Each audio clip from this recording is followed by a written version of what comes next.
Hello guys, welcome back to my channel. If you're a returning subscriber, welcome back, and if you're new here, welcome to the channel. Please kindly stay subscribed. So in this video I'll be talking about little things about boric acid, like who should take boric acid, who should not take boric acid, what boric acid is, and several things. So if that sounds like what you want to know, definitely have to keep on watching.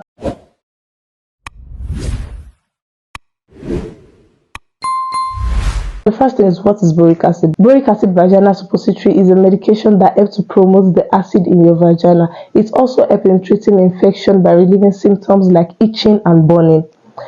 Can boric acid be used to treat infection? Yes, boric acid is used in treating infection, but it depends on the type of infection you are treating. I spoke about various types of infection because there are various types of infection. We have the yeast infection, we have trichomoniasis.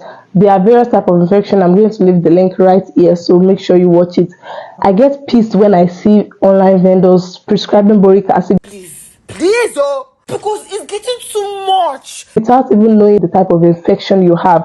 We have various types of infection. If you go to the hospital, boric acid will be the last drug they are going to prescribe to you for treating infection, because it's not the first line of drug that is used in treating infection. That's why I always advise you to go to the hospital, because in the health settings we go from less to more, not from more. We have various types of drugs that can help to treat infection compared to boric acid. And the thing is, many people do not know this. Once you start advertising boric acid, telling them it is used in treating infection, they just purchase it, and at the end of the day they start developing resistance to it. And also it can even cause another thing, because you might just want to kill just one organism. And this thing has been affecting many people, because those prescribing it and those dispensing it to them are unqualified professionals. They do not know much about this thing. All they just do is give you boric acid. They don't know the composition, they don't know how you should use it. That's why you see that most of these strains are not branded. It's not fair, it's not decent, it's inhuman, it's illogical. So yes, it is used in treating infection, but you should know the type of infection you are treating before using boric acid. And boric acid is not the first line drug for treating any kind of infection. It can be mixed with drugs, it can be used alone, depending on the type of infection you are treating. Third thing is, why do people buy it? I have two reasons why I feel people buy this. The first one is they want to use it to clean their vagina. Your vagina is not meant to smell like perfumes, candle shop, and roses. Vagina has its own odor, and it will be very good for you to appreciate that odor and make sure you keep yourself clean. The vagina has a self-cleansing mechanism. That is, it has been created in such a way that it cleanses itself. That is why you should wash your vulva, because when the vagina cleans itself, it pushes all unwanted stuffs out of the vagina to the vulva.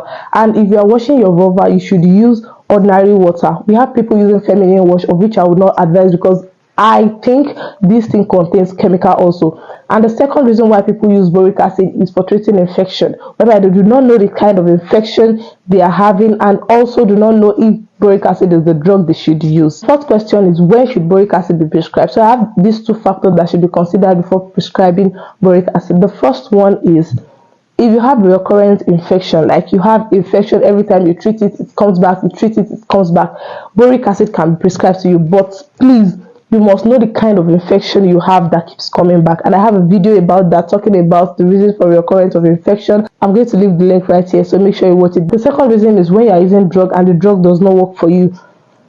The reason why this drug might not work for you is because you might have developed resistance to it, and you might even need something that will work topically. Now, when they say something has a topical effect, that means it's coming in contact with that area that is being affected.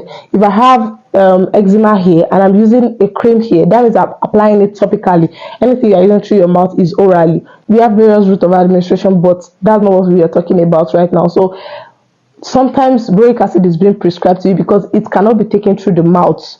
It is an acid, but it's not a strong acid, but it is an acid, so it should not be used orally, but it can be used suppositorily.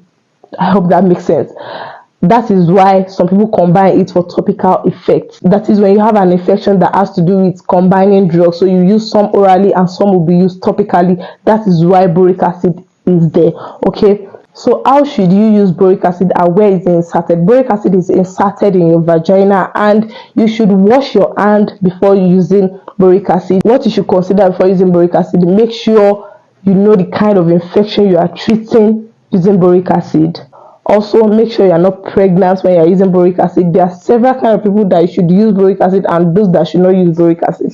Those that should not use boric acid are those that are pregnant, those that have STIs that leads to sore or wound in their vagina, and those that have heart vessel disease. Those people should not use boric acid. The people that can use boric acid are those that have recurrence of infection and those that needs combination of drugs. What you should do before using boric acid: make sure you get a test. Make sure you get a test in order to know you are using the right drug for the right infection. Okay, and make sure you get counseling from your medical practitioner.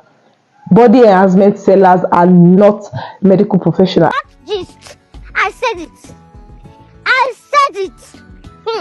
I always say it. You will notice that all these drugs are not branded. They won't even let you know the name of the drugs you are using. It is now that everything is now common that they now let you know that this is boric acid. And Google is your friend, but Google is not your doctor. In nomine Patris et Filii et Spiritus Sancti. So, okay, you are going to read some things on Google that you can consider that, okay, for this reason I should not use boric acid, whereas you might be even it might be good for you. So Google is not your doctor, and body enhancement sellers too are not your doctor. Get in touch with your doctor and make sure you engage in counseling. Tell him what you are experiencing. Do not hide anything. If you are on boric acid, let him know you are on boric acid, and also get a test to know the kind of infection you have. That's all about boric acid. Please, if you have any question, let me know down in the comment section. Like this video, share this video, and also subscribe to my channel. Follow me on all my social media accounts. The links are in the description box. Then see you in my next one. Bye.